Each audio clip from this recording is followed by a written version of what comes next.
Le monde spirituel est très allégorique. C'est un monde qui est basé sur le domaine des symboles et la spiritualité dans sa profondeur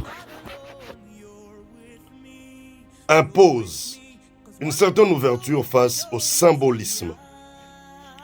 C'est pour cela que vous remarquerez dans votre quête spirituelle que les formes, les couleurs, les chiffres, les lettres, les marques ont une importance capitale dans la réalité spirituelle.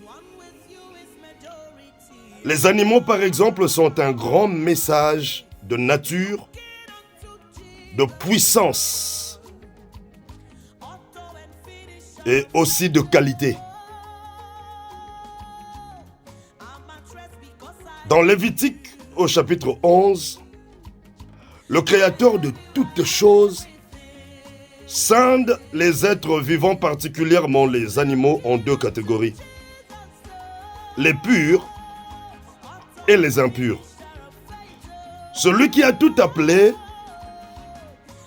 va nommer certains des animaux impurs et il interdira aux Hébreux, aux Israélites, de manger ces animaux-là. Pourquoi? Parce que, comme je le disais, l'animal représente une nature.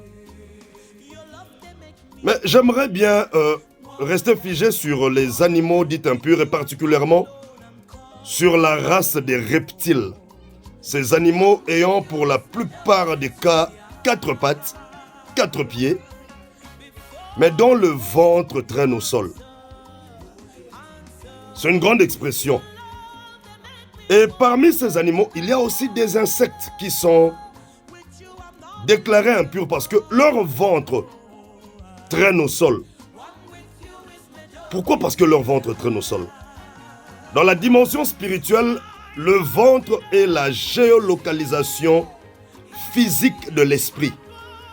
C'est dans nos ventres que se cachent nos esprits. C'est pour cela, ce qu'un être humain mange détermine beaucoup sa santé et sa spiritualité. Ici, je voudrais dire sa santé physique autant que sa santé spirituelle. Ce dont tu as l'habitude de ingurgiter, c'est que tu manges souvent, prend une forme en toi.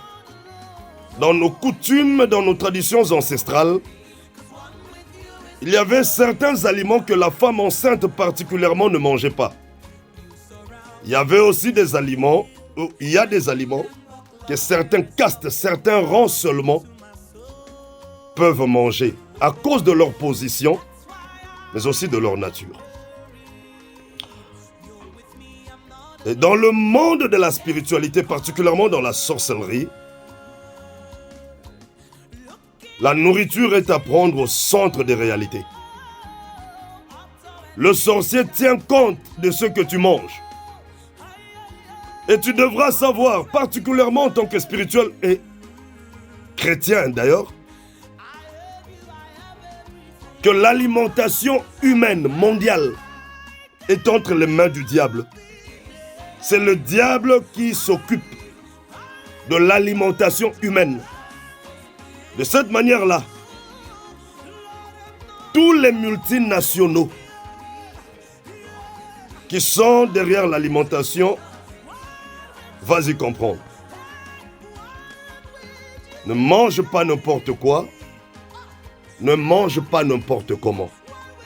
Ce que tu manges détermine ta position, ta nature, ta spiritualité, ta santé.